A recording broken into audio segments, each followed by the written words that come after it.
নমস্কার দর্শক বন্ধুরা, আপনাদের সকলকে স্বাগত জানাচ্ছি রেভ স্পোর্টস বাংলার এক নতুন উপস্থাপনাতে। আমি সোমনাথ এবং আজকে আমরা এমন একটা বিষয় নিয়ে কথা বলবো যেটা অবশ্যই আপনারা থাম্বনেল এবং ক্যাপশন দেখে বুঝতে পেরে গেছেন। কিন্তু ফুটবল বিশ্বে সর্বকালের সেরা প্লেয়ার কারা? দুটো প্লেয়ারের নাম সবসময় কিন্তু সামনে আসবে, ক্রিশ্চিয়ানো রোনাল্ডো এবং লিওনেল মেসি। তাদের মধ্যে যে একটা, তাদের ফ্যানদের মধ্যে বিশেষ করে যে একটা ডিবেট হয়, এটা হয়তো কোনোদিনও শেষ হবে না। কিন্তু ভারতের জন্য বা আমাদের কলকাতার জন্য একটা গর্বের বিষয় যে তাদের মধ্যে একজনও অ্যাটলিস্ট কলকাতায় এসে কিন্তু আমাদেরকে দেখা দিয়েছে 14 বছর আগে। কিন্তু 14 বছর পর আবারও কিন্তু সেই একই প্লেয়ার ফিরছে কলকাতাতে। ফুটবলের রাজপুত্র লিওনেল মেসি, আপনারা সকলেই জানেন যে 13ই ডিসেম্বর তিনি কিন্তু কলকাতায় আবার ফিরছেন। 14 বছর আগে কিন্তু তিনি কলকাতায় এসেছিলেন, কিন্তু তখন সদ্য তিনি আর্জেন্টিনার অধিনায়ক হয়েছিলেন। 2010-এর ওয়ার্ল্ড কাপ কিন্তু সবে তিনি খেলে এসেছিলেন এবং কিছু ব্যালন ডি'রও জিতেছিলেন। কিন্তু আজকের যে এই লিওনেল মেসি, বিশ্ব চ্যাম্পিয়ন লিওনেল মেসি, এতগুলো ব্যালন ডি'র জিতেছেন, বার্সেলোনার একজন লেজেন্ড এবং ওয়ার্ল্ড ফুটবলে তার কি কন্ট্রিবিউশন, এটা নিয়ে আমার মনে হয় না আলাদা করে কিছু বলার আছে। বলাটাই বোকামো। লোকে ফুটবল দেখে এইসব প্লেয়ারদেরকে দেখেই, এবং সেই লিওনেল মেসি অবশ্যই আসছে আমাদের শহরে। 13ই ডিসেম্বর ডেটটা একদমই ক্যালেন্ডারে মার্ক করে রাখতে ভুলবেন না। কিন্তু অনেক কনফিউশন আছে এই কনসার্টটা নিয়ে। আপনারা জানেন যে শতদূর দত্তদার ইনিশিয়েটিভে কিন্তু একটা গুড কনসার্ট হচ্ছে, যেখানে লিওনেল মেসিকে ফিচার করা হচ্ছে। 3টে শহরে কিন্তু তিনি যাবেন, এবং অবশ্যই সর্বপ্রথম কলকাতা, শতদূরদার নিজের শহর।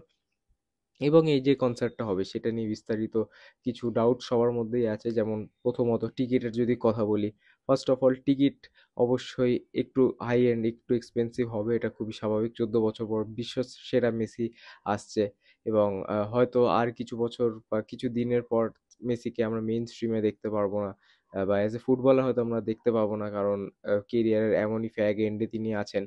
কিন্তু এই যদি টিকিটের কথা বলি, অবশ্যই সেটা শুরু হচ্ছে কিন্তু 3,800 টাকা দিয়ে, অলমোস্ট 4,000 টাকার কাছাকাছি। 3,800 টাকা দিয়ে টিকিট শুরু হচ্ছে, এবং সব থেকে এক্সপেন্সিভ টিকিট কিন্তু অবশ্যই 14,700 টাকা, অলমোস্ট 15,000 টিকিট।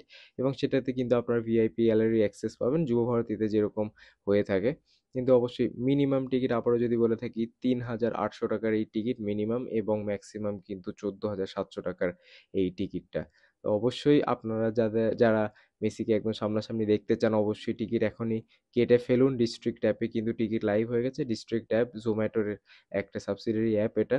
সেখানে কিন্তু টিকিট অফিসিয়ালি লঞ্চ হয়ে গেছে। আপনারা দ্রুত গিয়ে সেখানে টিকিট চেক আউট করে নিতে পারেন। কিন্তু এই যে গোট কনসার্টটা হবে মেসিকে ইনভলভ করে, সেই গোট কনসার্টে বিশেষ আকর্ষণ কি? অবশ্যই বেশ কিছু ফাংশন হবে মেসিকে সামনে এনে রেখে। কিন্তু সবথেকে ইন্টারেস্টিং একটা ডেভেলপমেন্ট আমরা পেয়েছি, যেটা বাঙালি ফুটবল ফ্যানদের জন্য কিন্তু খুবই বলতে পারেন যে দারুণ একটা ব্যাপার।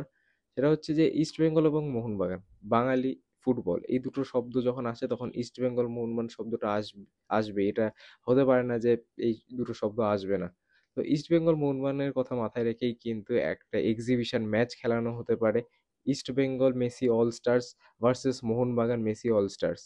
সেই দিন কিন্তু একটা মিনি ডার্বি হতে পারে, এবং সেই মিনি ডার্বি স্বয়ং দেখবেন ফুটবলের রাজপুত্র লিওনেল মেসি। স্ট্যান্ডসে কিন্তু তিনি খেলাটা দেখবেন, এবং অবশ্যই যেই টিম জিতবে সেই টিমকে কিন্তু নিজের হাত থেকে তিনি সম্বর্ধনা দেবেন, ট্রফিস দেবেন, এক্সেট্রা। এবং তার সাথে মেসির সাথে অবভিয়াসলি অনেক বড় পার্সোনালিটিস আসতে পারে। থাকবে চিফ মিনিস্টার মমতা ব্যানার্জি। পাশাপাশি কিন্তু অবশ্যই বেশ কিছু বলিউড সেলিব্রিটিসও থাকতে পারে। অমিতাভ বচ্চনের নাম আমরা শুনতে পাচ্ছি। বড় ক্রিকেটার্সরাও থাকতে পারে। কিন্তু গেস্ট লিস্ট অবশ্যই পরে আরো আপডেট করা যাবে। কিন্তু এই যদি বেসিক্যালি ডার্বিটার কথা বলি, এই ডার্বিটা কিভাবে হবে? Mini derby. অবশ্যই এটা একটা সেলিব্রিটিদের নিয়েই ডার্বি করানো হবে, যেখানে প্রাক্তন প্লেয়াররাই বেশি থাকবে, দেশি বিদেশি প্লেয়ার। সম্ভবত আমরা যেসব কয়েকটা নাম শুনতে পাচ্ছি, মেহতাব হোসেন, রাহিম নবী, ব্যারেটো, বাইচুং ভুটিয়া, তাদের নিয়েই কিন্তু একটা অল স্টার টিম বানানো হবে। East Bengal Messi all star team এবং Mohun Bagan Messi all star team বানানো হবে, এবং তাদের মধ্যে একটা ম্যাচ খেলানো হবে, যেটাকে আমরা মিনি ডার্বি বলতে পারি। একটা রিটায়ার্ড প্লেয়ার্সদেরকে নিয়ে একটা ম্যাচ খেলানো হবে, এবং সেই ম্যাচে যে জিতবে, আবারও বলছি, মেসি কিন্তু তাদেরকে নিজের হাতে সম্বর্ধনা দেবেন। তো অবশ্যই যারা যাবেন সেই দিন স্টেডিয়ামে, সেটা কিন্তু শুধু মেসিকে দেখা না, ইস্ট বেঙ্গল মোহনবাগান দ্বৈরথও কিন্তু আপনারা উপভোগ করতে পারবেন। ডার্বি দ্বৈরথ কিন্তু আপনারা উপভোগ করতে পারবেন। তো আহ, আপাতত যেসব ডেভেলপমেন্টস হয়েছে, আমরা যা ডেভেলপমেন্টস দেখতে পাচ্ছি, অ্যাটলিস্ট অ্যাজ এ ফ্যান যদি আমি কথা বলি, একটা ব্লকবাস্টার কিন্তু অবশ্যই লাগছে এটা। একদিক থেকে আমরা মেসিকে দেখতে পাবো, অন্য দিক থেকে আমরা একটা ডার্বি উপভোগ করতে পারবো। তো অবশ্যই যারা এখনো টিকিট কাটেনি, ডিস্ট্রিক্ট অ্যাপে গিয়ে সরাসরি গুড কনসার্টের টিকিট কেটে নিন।